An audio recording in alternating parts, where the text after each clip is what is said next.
Welcome to Triangle BNI. Today's show is brought to you by Oak City Tech. Oak City Tech will power your goals with proven technologies for increasing traffic, leads, and sales. You can give them a call to talk web design, SEO, social media, building your website, anything you need to help you grow your business. Oak City Tech can help you with that. Just go to oakcitytech.com, tell them what you need, and I know they'll be able to help you. Hi, everybody. My name is Mike Manning. Welcome back to Triangle BNI. Each week, we bring you a small business success story from Triangle BNI. If you are not familiar with BNI, it is Business Networking International, the world's largest networking organization. Our little slice of heaven here in North Carolina, we call the Triangle, is Raleigh, Durham, and Chapel Hill. Each week, over 40 chapters and nearly 600 members get together. And the only thing we like to do is help our fellow members grow their business. Our small business success story today is Burt Lawson with Liberty Mutual Insurance. Burt, how are you today? I'm great, Mike. Thanks for having me on. Oh, glad to have you. Burt and I know each other a little bit. We met at a wedding for the first time of my coaching partner, Trinity. And we're going to get into Burt's previous life before insurance, and there are some stories to tell. Bert is in Vis-a-Vis chapter. They meet Thursday mornings at 7:30 at Hope Community Church off of Buck Jones Road.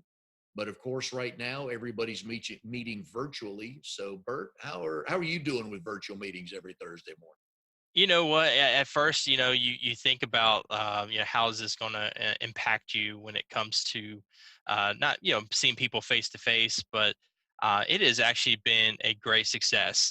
People are, when you're inviting visitors, they're usually kind of tend to jump on real quick because it's very convenient, So instead of actually meeting at a place, so that's kind of been a good beneficial of it. But yeah, I think overall, it's been a great success for us and our team at Vis-a-Vis. So I think it's a big deal for people who hate, well, that aren't comfortable networking and they hate absolutely. walking into a room where they know one or fewer people.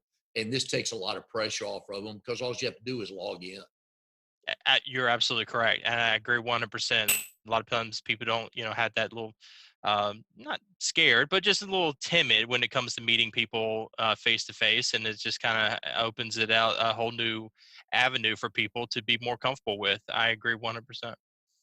From your chapter in the past, Andy Kraft with Spectrum, Matt Kyanis with ADT, Dan Campbell, the world's greatest artist. Man, the stuff in Modern Art by Dan, let me go and give a plug. Have you seen some of the stuff he's been working on, Bert? Dan is absolutely amazing. When someone has a God given talent and gift, he's not only a great artist, but he's a phenomenal musician. A lot of people don't realize that about him. But actually, I have a piece of his. He was very um, he did a spectacular piece for me. My surrogate grandfather was Johnny Unitas, and he did a piece for me. Couple weeks ago, and he surprised me. Well, we were chatting about it, and he surprised me the final product at a meeting, and I, kind of got teary eyed because it brought so much emotion to me and my relationship with Johnny Unitas, and but no, his work is fabulous, and I cannot express how much gratitude and how much he's just a great artist. Yep. So if anybody learns anything today from this show, it's buy property and casualty insurance from Bert and buy paintings from Dan. So if we That's right. educate anybody today, it's on that. So how has you been working from home since what are we like late March, March Yeah, about 20th, something mid-March like is that? when we Yeah. transitioned, yeah. What has that been like for your business? At first, it was a little rough. I have 3 small kids under the age of 10, so finding that balance of work life, when you first get into working from home, you're trying to adjust. Like, okay, first off, where am I going to work from? When is nap time for the kids, and when are my call sessions? So those are for about a week or two. I have to admit, was a little crazy and rough. But then I actually transitioned from the kitchen to my master bedroom, got an office kind of set up in the master bedroom, and was able to really then kind of shut the door and and kind of all systems go, as they say, and kind of get in a routine, and people who my family doesn't have to hear me or bother anybody or anything like that. And I work from home, so this is not much of a change for me other than I just can't go out to meetings. Yeah. But it's new for my wife because she works over at NC State. And right now they've kind of sent everybody home that can work from home. So she's been here for, I think about March 23rd or 24th, something like that. Yeah. And Well, it took us about a week to figure out the routine. mhm. And we have an office upstairs. So she took that. So she closed the door. I work downstairs. I've heard that I'm loud. And that's why it works out good that she can shut the door. And that's like kind of the opposite way. My wife already works from home, and so now I'm coming into the picture. So she already had the office already established. So now I'm kind of free for all, try to find me a place to do business. And but no, it's like I said, about a week or two was a little rough, but after we got into a groove and a schedule, we were all systems go. Yeah. And then you factor the kids in and all bets Yeah, are off, right? exactly. Absolutely. You just got to make sure they're fed and clothed during the day. Have they asked you when you're going back to work? Uh, but the family? The kids. Yeah. Not really. We've actually been told from our headquarters that we might be working from home till probably about September. So it's going to be a little bit of a time before we open back up and get back into our office. And that's a big shift in business in general that people are going to have to expect to deal with. More Yep. people are going to be working from home, and companies like yours, which has offices all over the place, Correct. and you realize, all right, hang on a sec here. So instead of four offices, if we had one and told everybody you only have to be in 1 day a week, here's your cube, it might make sense from a financial standpoint. I agree, and I've said that to many people. Is I think it's kind of a blessing and a curse in a way. Is that I think it was a blessing that a lot of companies were. I think was scared at a point that okay, how's going to be productivity when it comes to someone working from home? Is it going to decrease or whatnot? And and I can speak for our office. Our productivity has been outstanding since since the time working from home. But then it's a curse because then you feel bad about the commercial real estate that it might take a hit because, like you mentioned, that with the commercial or headquarters of any of these large companies might scale back, might not have an office, or not have a physical location, or might take a 2,000 square foot space and knock it down to 800 square foot space. So, you know, I hope where everybody kind of gets back to the normal and we have physical locations and stuff, but at least we're improvising of what we're doing when it comes to be able to keep working. I've been very blessed and being to have that, and so like I said, we'll see what the future kind of holds. Y- Excuse me, you've been with Liberty Mutual for about a year. Correct. What kind of different questions are you getting right now during COVID? Um, I guess at first it was when the COVID started happening, and unfortunate that some people have lost jobs, and our thoughts and prayers go out to people who have had any type of has been affected with COVID or been with jobs. But I think initially it was people who were looking to save money. Because they might have gone from a two-income household down to a one-income household, so they were trying to save cost anywhere they could, and one time was, a lot of times the refinancing their mortgage. So that was a real big, people were taking advantage of the low rates, but also they were taking advantage of insurance and shopping it out. So that was kind of helped us, was able to help people switch over from, carriers. And they said, hey, I can save them $500-700 a year on their insurance. Well, I mean, Mike, you've been in business a long time. If I can save you $500, that's pretty good savings, right? We'll talk. So, yeah. But so that was kind of the initial thing when it comes to just helping people trying to make a switch into saving some money. Now that we are, almost 3 months in, here we are early June, are the phone calls different now? that make, because sometimes people now may know a little bit more of their situation.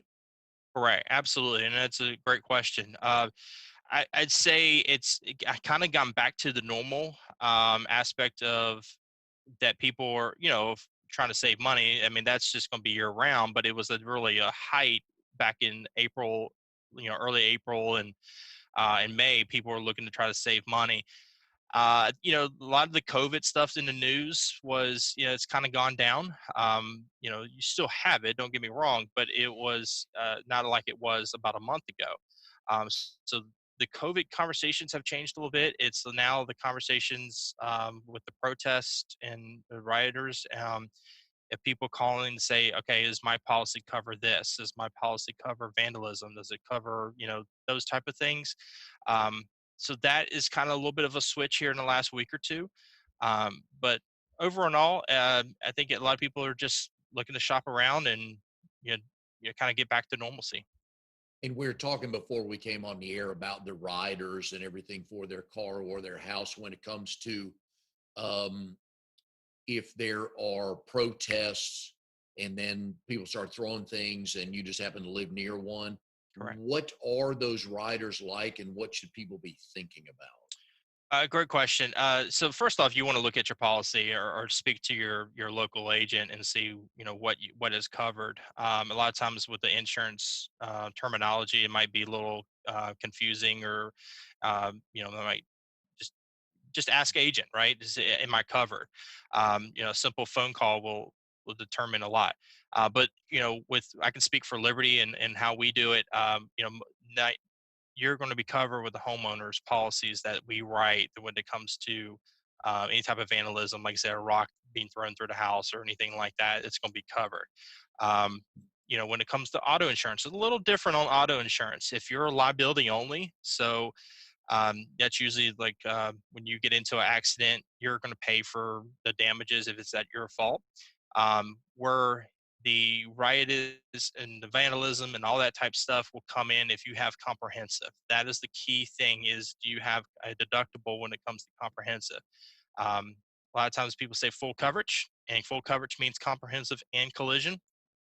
And the comprehensive part is what, things that you can't control, like vandalism, or you're driving down the road and a deer runs out in front of you, hit it, hailstorm, things that you cannot control that cause damage to your car. So look at that. If you have comprehensive, more than likely you're going to be covered when it comes to vandalism or anything like that. I hear this all the time, and I've learned this through BNI.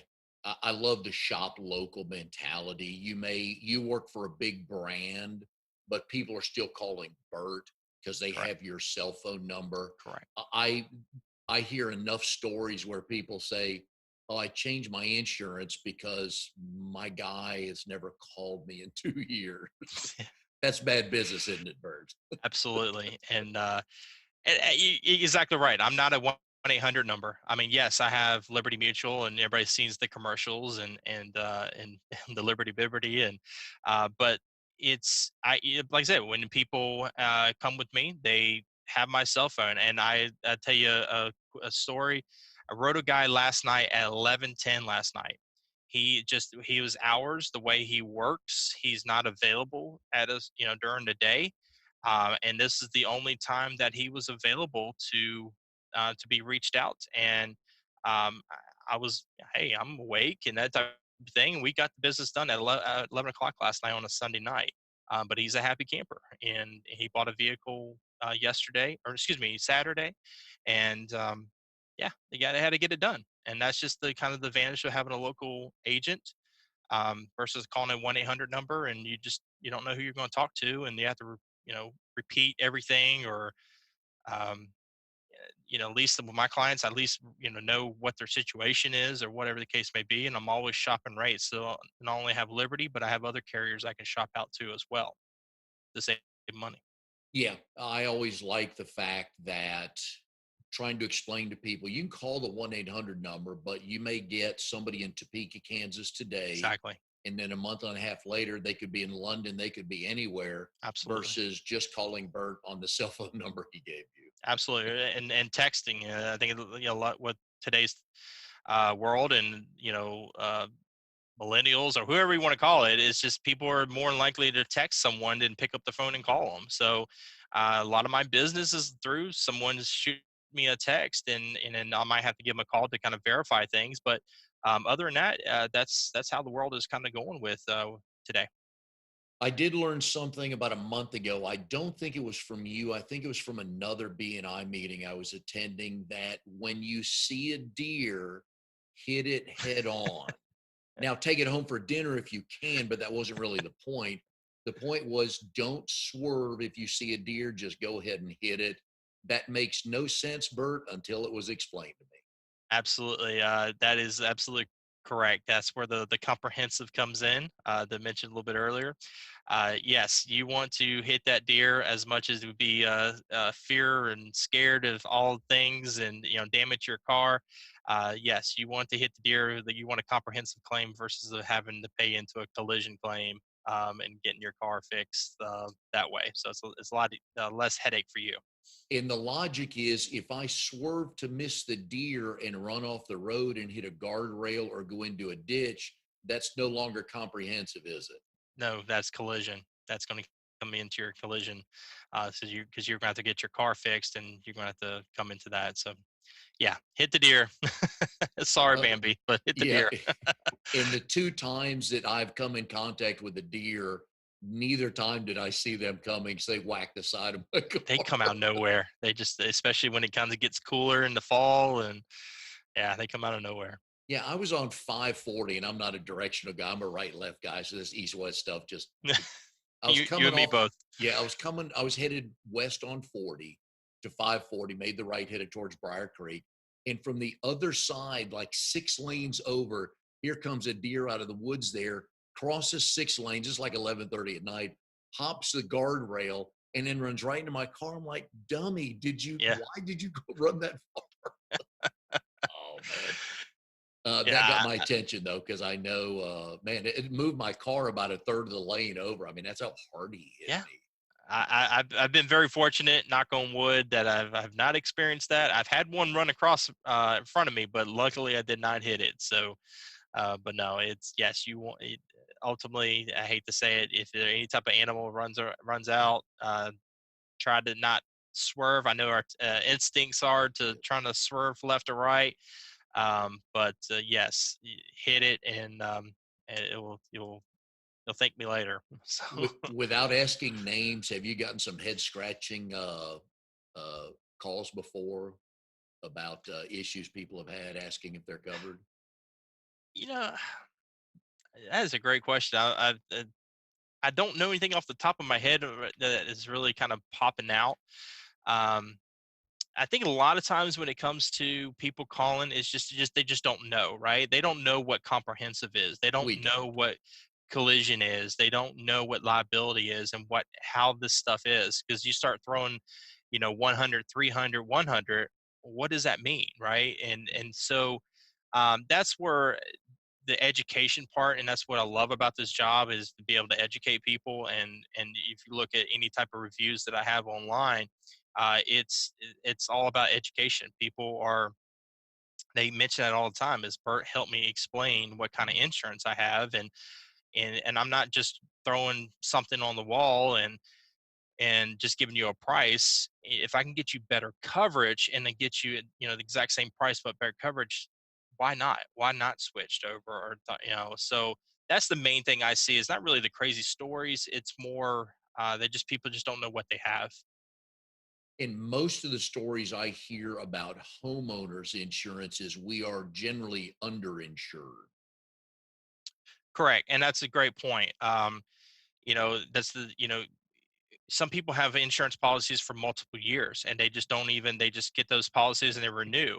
Well, you got to think, if you have a, let's just say, coverage on your home for $150,000 10 years ago, well, obviously your house has probably increased in value, right? So you're going to want to have your insurance reviewed at least once a year, maybe once every 2 years at the max, and increase the value of that coverage. Yeah, sometimes your insurance will increase, but a lot of times rates go down. It's just a matter, rates change all the time. So you want to make sure that you're speaking with your agent, at least once a year to see, okay, am I in the right coverage? But the thing with some companies that Liberty is being one of them that I represent, is we have an expanded replacement cost. And what that does, it gives you a cushion of 25%. So if you have a $200,000 on your coverage A dwelling, so if the house completely goes up in flames and goes down, normally you would pay $200,000 to build that house back to normal.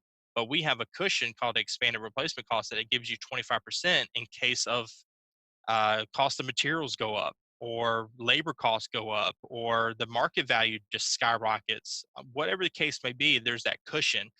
So those are little key tips that we can tell our viewers is, look for that coverage. And it's pennies on the dollar to have that coverage added to your policy. So it's not something that you're going to be paying like $500 extra for a year.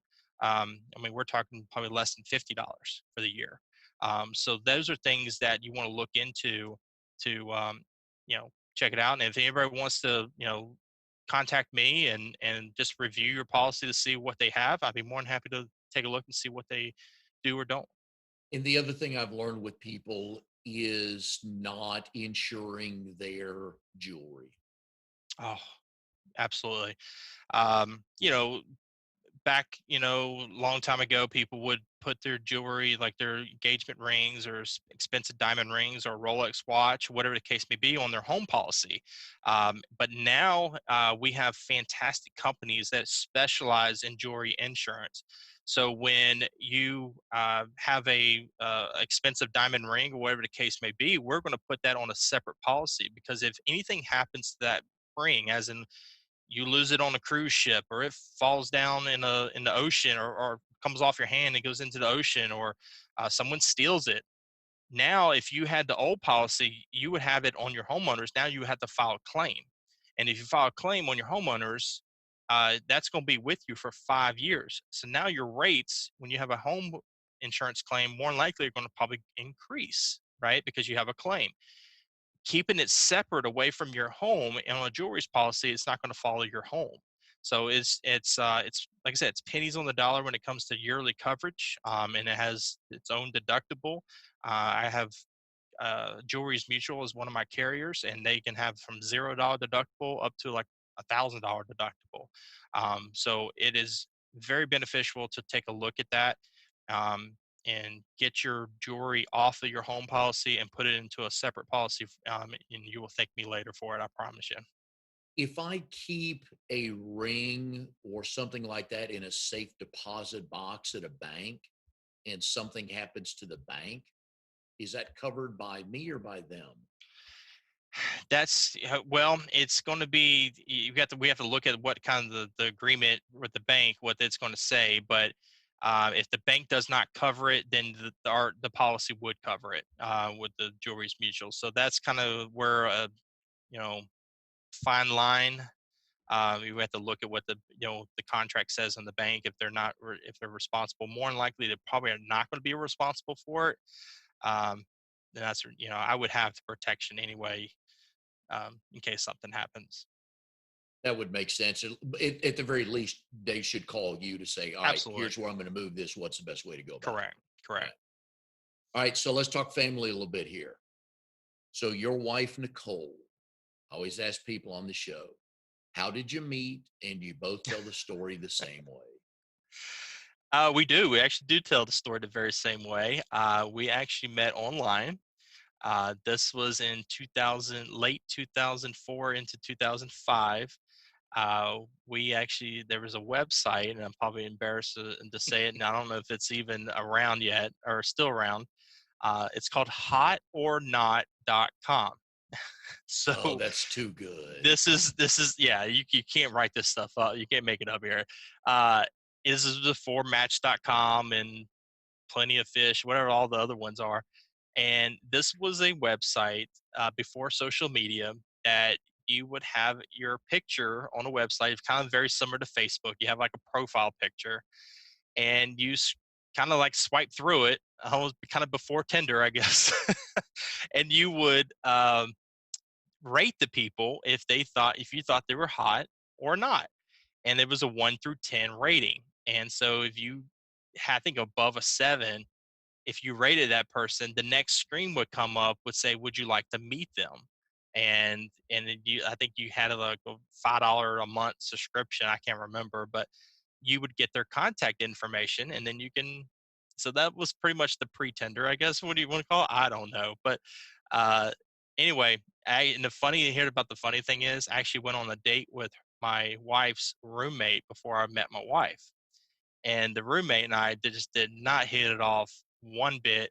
2 months later, I actually spoke to my current wife, Nicole, and that was one of her first questions. She recognized my name. How many people do you know named Bert? And and she goes, "Do you know such and such?" And I'm like, "Oh my God!" I knew it was like I thought it was over with right then and there. So I said, "Yes, I did. I do." And anyway, that didn't discourage her. We ended up going on a date. I was a big spender at the time. I took her to Waffle House as our first date, and on all things, it was on Valentine's Day. It was our first date at Waffle House. So I am just the Prince Charming person when it comes to it. Oh, you can trot that out for years to compare with other husbands. Like, where'd you go on your first date? I got you beat. So, Hey, the funny thing is, and she loves it, is like on Valentine's Day, we'll actually go to Waffle House and have dinner. And it's funny because Waffle House will actually have a little catered menu, like a ribeye steak, and they'll have a little candle and stuff in the booth. It's hilarious. So you get these, all these single guys on there on Valentine's Day in Waffle House, and then you have a couple in there. It's you can't beat it. It's awesome. Love it. oh, hate to ask where the second date was because you could go nowhere but down, right? Absolutely. I could even remember you because the first date was so memorable, right? Do her and her roommate still talk? Yes, I think they do. Yes. Does that ever come up anymore? I don't know. I'm not sure. But I got the woman of my dreams. So That's funny. yeah. And you guys have three kids now. Any trouble naming the three kids? No. So my son is the oldest. He's 10 years old. His name is Vaughn, Baughn, and he that is my wife's maiden name. So there was two girls. So the name wasn't going to probably be carried on. So we decided to name him after the maiden name. I thought it was just a fantastic name to have. His middle name is Unitas, of all things. So that was his name is Vaughn Unitas. So he's got some big shoes to fill, and he's our little hockey standout. So he's doing tremendous. He plays travel hockey and he's into travel baseball right now. So that was our dream to kind of follow him around. Our little girl, or we got two little girls. Our middle girl, when we were living in Charleston, uh, South Carolina. We were down there for many years, and we, found out we were having a girl. So we kind of was throwing names out. We were at my in-laws' house, and my father-in-law mentioned he always loved the name Boston as a girl's name, and I said, uh, no, I would not name my child after a northern city. No offense against people against from up north, but I'm from the south. And I said I refuse to name my child after a northern city. Just kind of a tongue-in-cheek joke, right? And I said we ought to just name her Raleigh, and because that's where I'm from. And my wife looked at me and she goes, "That's it." And and we named her Raleigh. And actually, there's a lot of people who are named Raleigh that I've you start kind of coming across. But so that's how Raleigh came. And then my um, uh, last child is Della, Della, and that was my dad's mother's name. So that's Nice. how we all came up with our names. So But you went to Cary High School, so no chance of naming her Carrie? no, I did not. It was just like I said when I said Raleigh, because like I said, when people were like where you're from, you always say Raleigh. Probably then you do like Garner or Cary or whatever. And once I said Raleigh, there was no changing that. And my wife just kind of lit up. She's like, "That's it. I love it. I love that name." So, yeah. And let me guess, Boston was not her middle name, right? No, Boston. It's Raleigh Grace. Raleigh Grace. Now, was he kidding about that? No, he was not kidding. He wanted to, he was a big Boston fan, as in the rock group Boston. I think he was a big Boston, and he's always loved that name. But he's from Alabama, so I don't know where. He just loves that name, Boston. That is so funny, man. Oh, love. See, I love those stories because our oldest son, it took us sitting at a stoplight, light turned green, and because my wife had said, "What do you think of the name Travis?" I was sitting there, light turns green, like, okay, I'm good. And our youngest son, Cameron, I think we were 8 months in the first fight we ever had. So, yeah, it could go. It's usually one or the other, Yeah. but so there's always good stories on behind the names and everything. So we are here with Burt Lawson of Liberty Mutual Insurance. Today's show is brought to you by Oak City Tech. Oak City Tech will help you with any social media needs you have. They can build your website for you. They can do the social media for it. They can make sure your SEO rankings are always good. If you will go to oakcitytech.com and tell Drago, who owns the company, that we said hi. He is a friend of the show. So tell Drago we said hi. I know that he can help you. All right, Bert, you got so many good stories to talk about. I got to start with your previous job with Finger Snapping Entertainment. And that's where you and I met. I'd forgotten I was talking to Trinity the other day. It was only last September. With Can you believe COVID, it that? feels like it's been a year and a half. And I Oh know my God. everybody's dealing with that.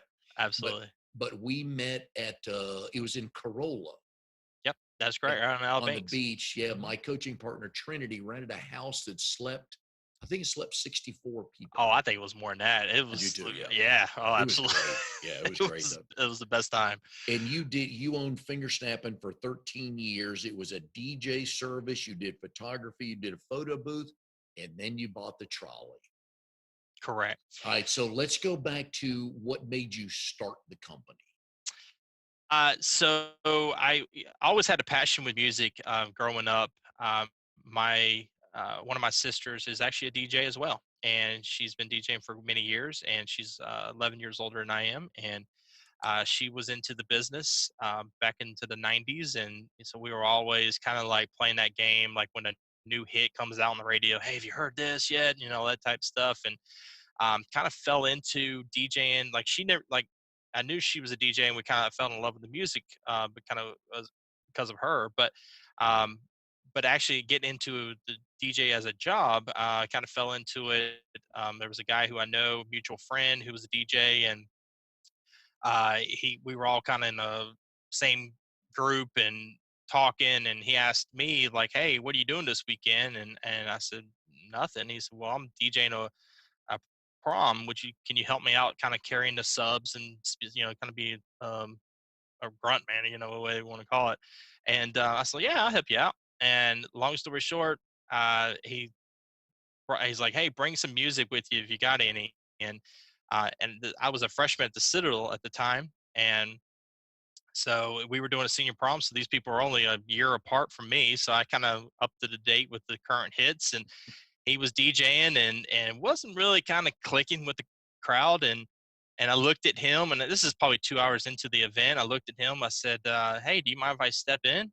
And he kind of looked at me like, wow, like, really? You're going to come step in? Like, he goes, do you know what you're doing? I said, I've been watching you. And I said, you're going to be right here if in case I hit a wrong button. And and this is the times of CDs, right? Going on before MP3s. And so the first song I played, dance floor just came and got on, and it just packed the dance floor. I had him going for at least a good hour. And he looked at me, he's like, hey, do you want a job? And I was like, absolutely. And that's kind of where I kind of came into DJ, and was working for him for about probably 5-6 years, and then broke off, did my own thing. Like I said, I was in the wedding industry down in Charleston for many years. Started out as a DJ business, and then we grew into photo booths and videography, and then transportation, like you mentioned, with trolleys and party buses. And it was kind of overtaking my weekends a lot. So then I kind of got back into the corporate world, and um, uh, kind of folded Finger Snapping, and then do have a little small company up here in Raleigh called Yes Raleigh, YES, which stands for Your Entertainment Services. So we have Yes Raleigh up here, and a little fun side gig that I still like to do, DJing and the videography that you saw me at Trinity's wedding, which was an absolute blast. Tell me your DJ name is not Bert. When I was first into the business, it was DJ Whiteout. Um, I'm very kind of fair, pale skin, so that was kind of the running joke was Whiteout. Uh, Now, since I've now gotten older, I figured that whiteout might not be the most hip thing to do. So it is DJ Sammy Law, Law, and that's just kind of a spinoff of my first name is Samuel. So I use Sammy, and then of course Lawson with Law. Sammy Law. Good old radio name. Sounds like a great radio name, and so that's kind of what I use now. What is your sister's DJ name? Beck Danger. Her first name is Becky, and so it's Beck BECK Danger. So, but she's used that for 25 years now. So yeah, Yeah, that can stand the test of time. yeah, that's pretty catchy name too. Do you remember when you jumped on stage with your buddy that was DJing? You remember the song you put on? I do. It was the Percolator. Uh, like I said, it was like a kind of a one-hit wonder. It was kind of like a Cupid shuffle, but it really wasn't a line dance per se. It was just kind of a move that you did, kind of like those kids who do those Fortnite moves, all that type of stuff. And it was very similar. Like you can only do this dance with this song. So that was the first hit, or first song that I remember playing, and it was Percolator. It was really big in the Baltimore area. I think Percolator came out around that area. So I sense I'm not the demographic for that song, so not surprisingly that I don't know it. So, you had mentioned earlier you went to the Citadel for college. You went on a right, golf scholarship, which most people don't think people go to the Citadel to play golf. that is Yet you correct. did, and you had a couple of moments there, right? I did, and people kind of look at me, and I am a big boy. I'm a big size boy, and they look at me like, really, you had a golf scholarship, not a football scholarship, and I was recruited with some football schools, but I decided, as they say, take my talents to the Citadel. Citadel was the only one who offered me golf, and that was kind of the dream at the time to kind of focus on golf, um, and was really successful there. Was between number two, number three on the team, and had a great run, and no, it was a great time. Citadel was a very tough place to go through, and the military aspect of it. But I'm so glad I took that road, and it's gaining that brotherhood with all my um, classmates that I went through, as they say, hell and back. And no, it was a great time. So And the benefit was there are a couple of pretty nice courses in the state of South Carolina to play, right? absolutely, it was the very great advantage point, especially number one A being Charleston. I mean, who could not beat Charleston as your background of when you're going down there. But yes, we played Kiowa Island, Seabrook Island, Daniel Island. I mean, it was so many courses that we got to play just on the typical practice. So that was the cool advantage of being on a golf team and getting to play those. End up doing a 2-year run, or almost 2 years, being a caddy down at the Ocean Course at Kiowa. So that was a really fun experience too, to be able to have that as your backdrop for your job. So it was Let Ocean me Course. guess, you had to be a good wind player. Oh my God, yes. And especially when you find out very quickly how great of a teaching pro you are, um, when you're carrying two bags and you have one guy who hits it to the right and then one guy who hits it to the left, and you find out very quickly how to correct their swing. So both of them hit down the middle, so you don't have to walk as far. So that is the cool thing, or you got the adjust very quickly and tell people how to switch their swing very quick. Do you remember the one college golfer you were looking forward to play against, whether you were paired with them or not, just because they had that name recognition coming into a tournament? I say I played in college. There was DJ Trahan who made it to the PGA Tour. He was at a couple tournaments. We were never paired up together, but I remember he was there. And then uh, when I was in high school, I played against Webb Simpson. When I was a senior, he was a freshman. And then I played against Brendan Todd, who's on the PGA Tour. His brothers were actually on my our golf team at Cary High. Brendan was a little bit younger, and he was at Green Hope. Um, and uh, yeah, that's all I can think of right now off the top of my head. That's who that was the cool thing about knowing Webb Simpson, and he went to Broughton and stuff like that. And but no, that was pretty cool that we could compete against them. Now, with a wife and 3 kids, do you get to play much? A little bit here and there. I try to get out there as much as I can. Not as frequently when hockey season comes around. Hockey season kind of takes a lot of our time with my son with travel. And this past season, we went to Chicago and Columbus, Ohio, Pittsburgh, Philly, DC 3 times. So it's a lot of our weekends are very booked solid. But I try to get out there once that kind of season is over with in the springtime and try to go and hit the links a little bit. And I think there's some golf tournaments coming up. I'm trying to get some of the guys from Vis-a-Vis to come join. And I kind of went into a group that are very avid golfers, and they're very good golfers. And so I'm excited to hopefully maybe win some tournaments with these guys. Well, Paul's got some money to take, so please take some of that. I know that'll help you. People should call you for insurance anyways, but they should call you so you'll have a bigger book of business just to pay for hockey travel. Oh my God. It is. And for those of you, it's one thing baseball, travel league, but I've got a friend of mine in Florida whose kids play travel hockey, unbelievably expensive. It is, but it is such a great sport. The hockey community is just fantastic. The parents that we've met throughout this whole deal. My son has been playing for 6 years now. He's been a goalie. He's a goalie, so not only the travel expenses, but the equipment is a lot more expensive with the goalie.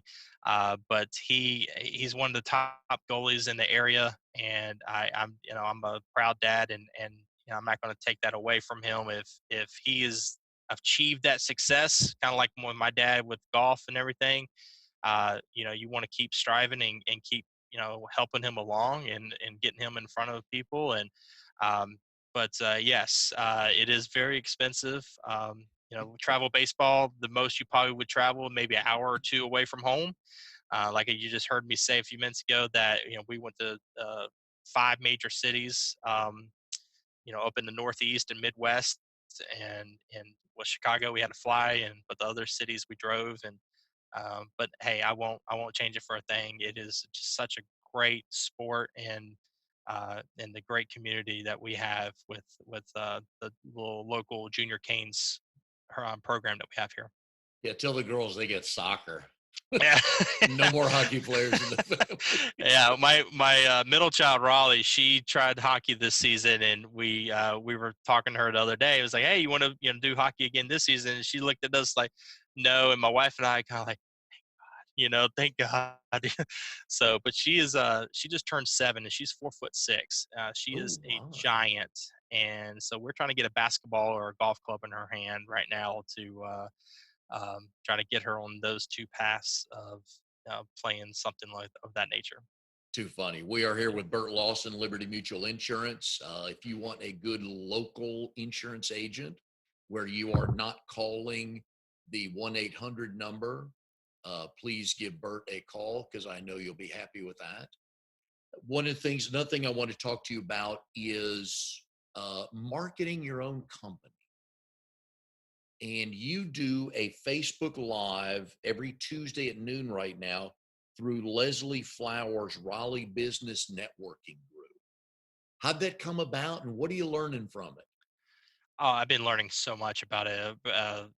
Leslie, she is like the creator of Raleigh Business Network, and like you mentioned, uh, it is a group that has over 4,000 members that are, I would say, majority of everybody is from the Triangle area, and it's small business owners that are in there. And she came up with this program, I think, in another group, if I stand corrected, um, and was had that group going, and she brought it over to the Raleigh Business Networking, and it's uh, you're involved of doing a Facebook Live for about 20 minutes on a certain time slot, and I'm at Tuesdays at 12 o'clock, and it's showcasing and telling a little like what you do, and um, educating people, like from my aspect of with insurance, about home and auto insurance.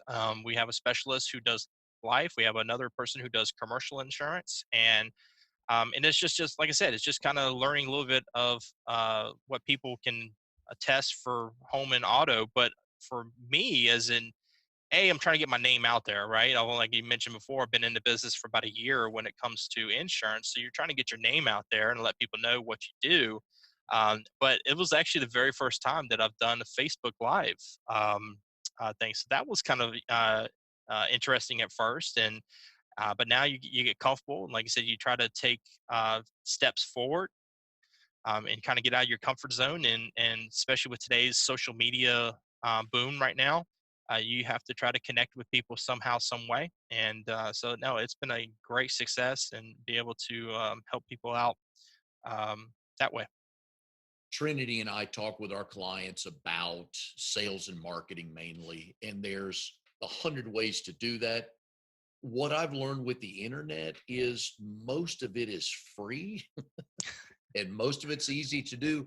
So basically, what you're doing is you're turning your camera on, you're going onto a Facebook site, and you're giving knowledge for 20 minutes and cost you next to nothing. I know Correct. Leslie, there you got to pay to get on, and I get that Correct. because Leslie's a whiz at building Facebook groups. I Correct. mean, and as she does teach classes on that. Correct. But other than that, I mean, it's just your time and your prep to put into it.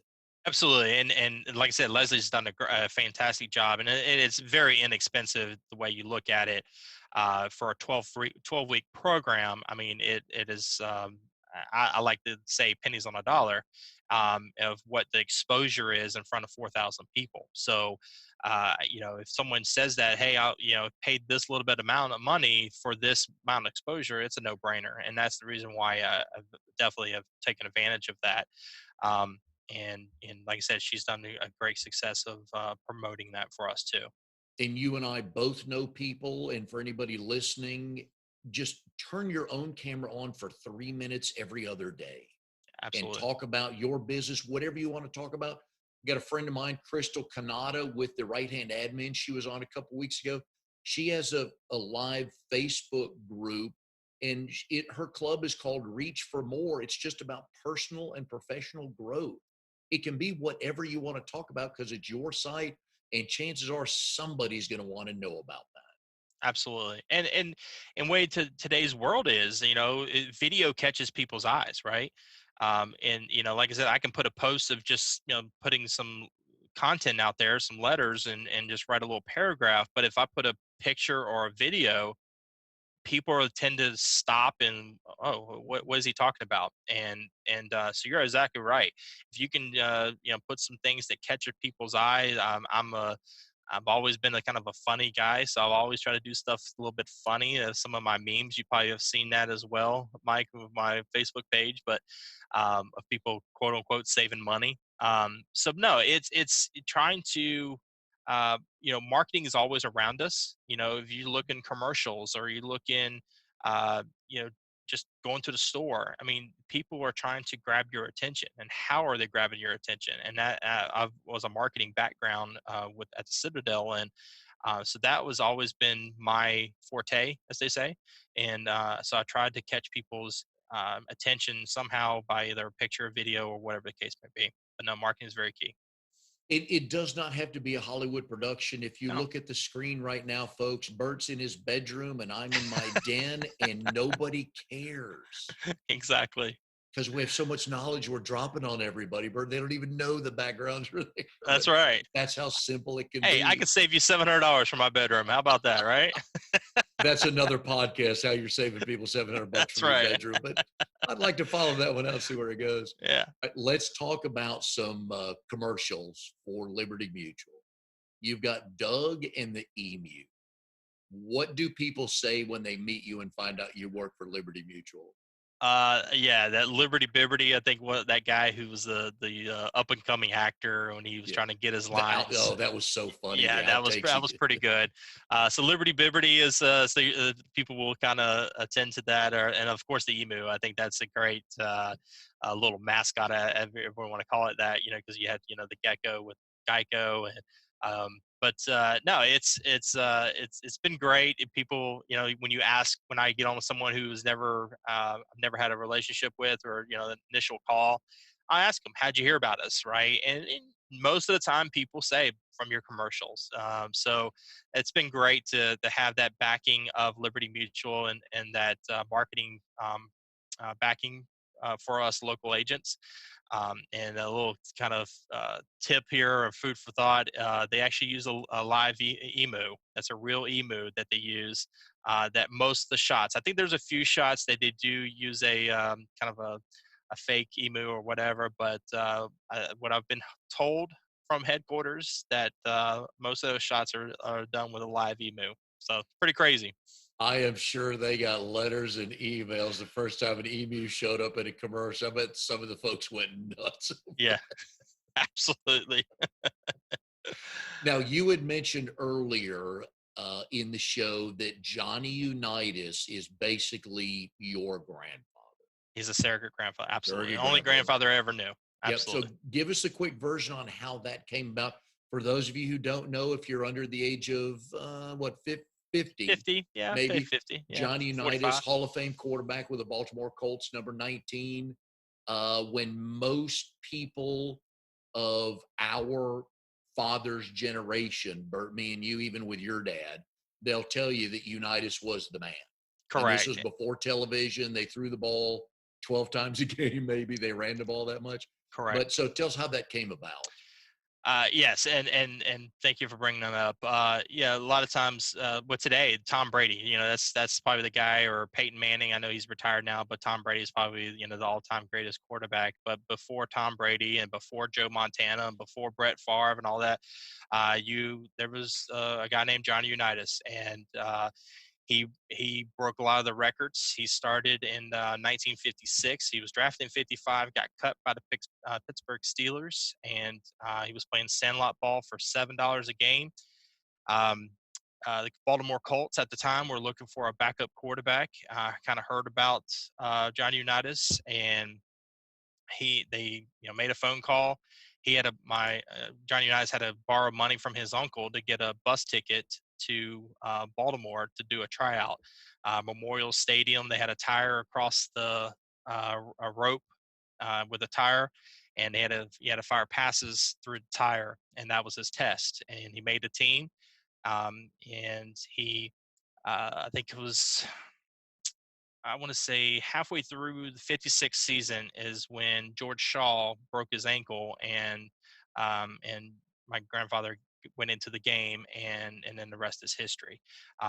This is he invented. If you ever, anybody who's a football fan has heard of the 2-minute drill, John Unitas was the inventor of the 2-minute drill, and it was the 1958 championship game against the Giants in Yankee Stadium.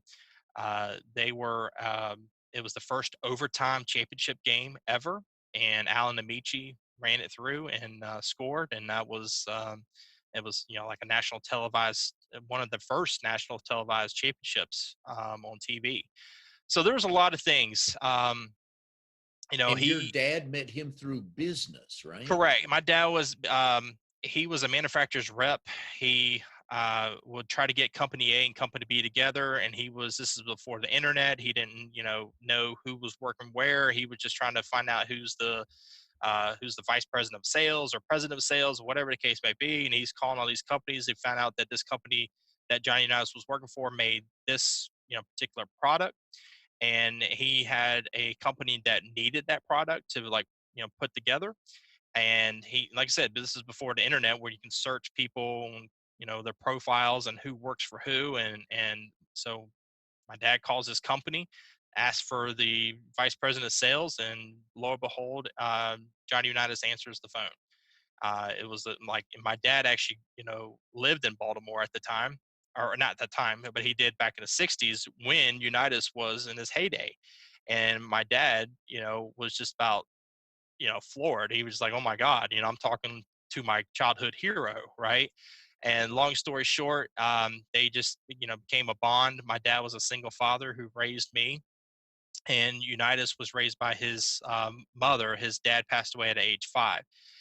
So at a very young age that I was at, that Unitas was in my in the picture, and they would go on calls all the time, and so it just that bond started to happen, and because Unitas, um, you know, appreciated what my dad was doing to being a single father, and so that was just kind of like I said, it was a thing that he kind of took me under his wing. Unitas did took me under his wing, and send me Christmas presents every year. I talked to him probably 2 or 3 times a week. Played golf with him numerous times. Been to the house numerous times. I mean, it was just like he was part of my family. And And uh, tell us the show and tell story. That's my favorite of all the ones. so I was in 5th grade at the time. I was going to Cary Elementary, and when my dad was going to have a sales call with Unitas, Unitas flew into RDU. My dad was picking him up at the airport. Unitas gets in the car, and one of the first things Unitas says, "How's Bert doing?" And my dad's like, "Oh, he's doing great. He's actually doing a book report on you of all things today." And Unitas speaks up. He says, "Really?" He said, "Where's the school into relationship where we're going on this sales call?" And my dad said, "Oh, about 10, 12 miles probably away from each other." He said, "Do you think we have time to stop in and surprise him?" My dad's like, "Oh my God, heck yeah, right?" Like this is my son's book report, and I have Unitas. So anyway, my dad calls the school, talks to the principal, and says, "My son's in such and such a class. He's doing a book report on Johnny Unitas today, and I have Mr. Unitas here with me, and we would like to stop in and surprise him." Well, the principal about peed his pants, and he said, "Look, we don't have much time. We need to get in, get out." So in the meantime, the principal called the newspapers and he called the TV reporters. And now this is a production. So I have no clue what's going on. I'm in 5th grade at the time. I knew I was going to see him later on, and he was going to come by the house and have dinner and stuff like that.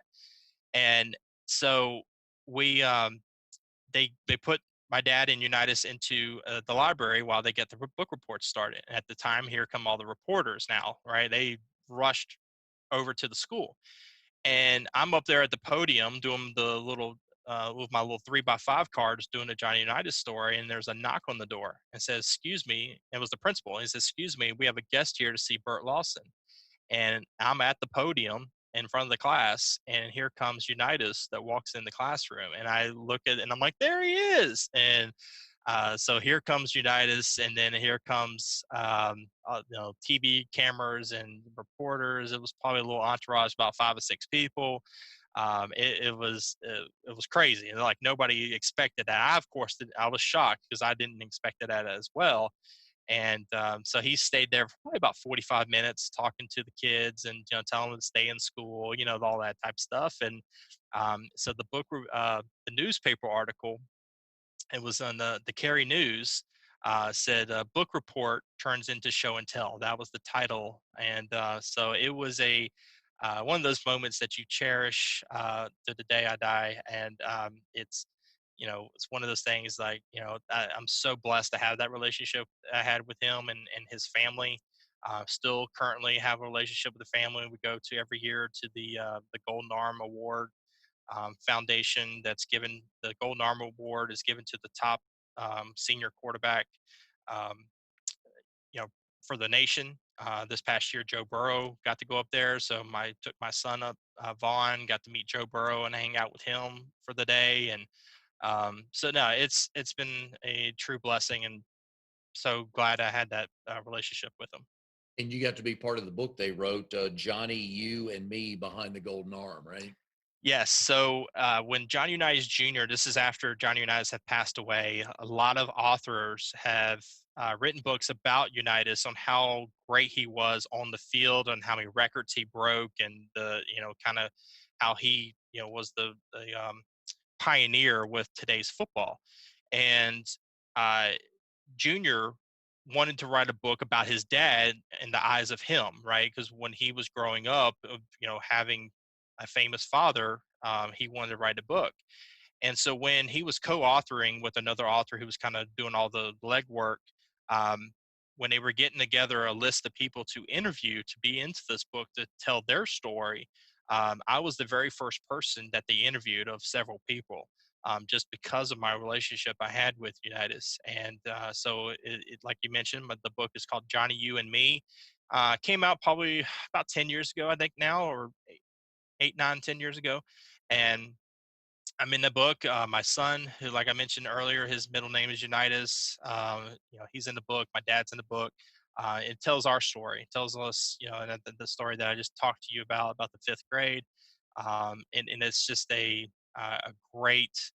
I'm first of all honored to be in the book that Junior thought of me that much, but no, it's a fantastic book to read and about his character off the field, because he was, it don't matter who it was, he would sign an autograph. It don't matter if he was in the middle of dinner, he would take the time. He was so appreciative of his fans, and I was there to watch that.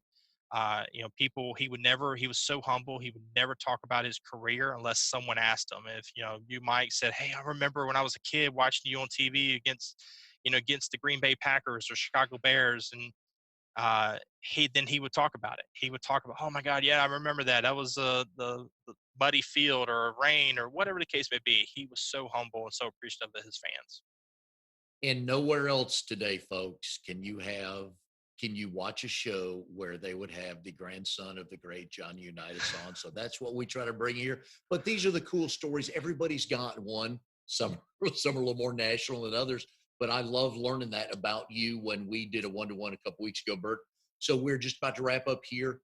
Two things people should call their agent today and ask them what.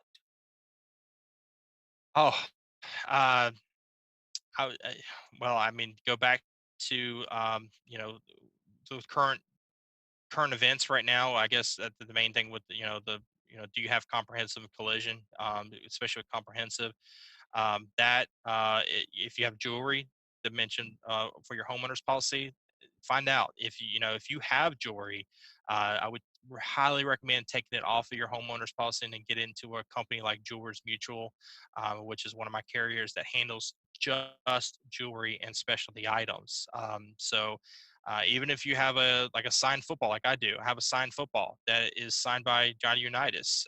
That's one of the prized possessions. We can get insurance on that. We can get that covered, and you can put insurance on anything. If it's a prized possession or an antique or a um, jewelry, whatever, guns, if it's stuff like that, we can do it. We can put insurance and get it protected. Wonderful, Bert. We appreciate it today. Love the stories. Best of luck with the insurance career. I know there's still way more finger snapping entertainment stories to tell, but we will get to that next time. But we appreciate your time. Good luck with everything. Thanks for sharing the stories and the insurance nuggets. And everyone, we'll see you next time on Triangle BNI.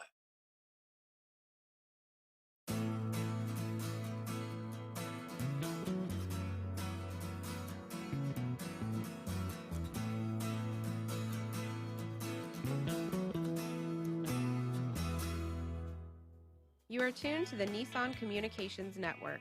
If you tuned in too late, you can always watch each program in its entirety or download an MP3 audio file of it in the archives section at nissancommunications.com. Don't forget to subscribe to our YouTube channel, follow us on Twitter, and like us on Facebook. Sponsored by Telestream's Wirecast software, StreamingGear.com, Carolina Apparel, and DeltaForce.net.